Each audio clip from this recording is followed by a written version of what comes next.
আমি ৮ বছর ধরে যে অন্যায়ের বিরুদ্ধে লড়েছি, সেই লড়াইয়ের জয় আজকে হলো। এবং আমি প্রথম দিন থেকেই জানতাম যে আমার বিরুদ্ধে অন্যায়ভাবে ডিভোর্স কেস আনা হয়েছে, যার দোষ আমি কিছু কখনো করিনি। দুটো বাচ্চাকে ছেড়ে চলে আসার পর তাদের সঙ্গেও সম্পর্ক পুরোপুরি কাট অফ করেছিল। আমার দুটো বাচ্চার জন্য এই লড়াই আমার খুব দরকার ছিল এবং আমি আজকে জিতেছি।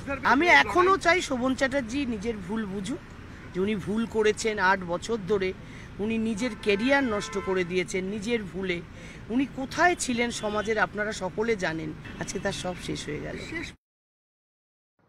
ও লাইলা কুলু কুলু, তা এ আবার বলে পরকিয়া না করলে মন ভরে না।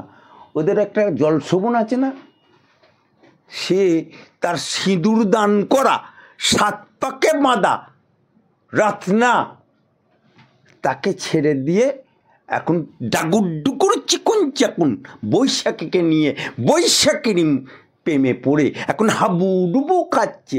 আজকে আদালতে বলেছে ডিভোর্স হবে না। বৈশাখী এখন কি করবে?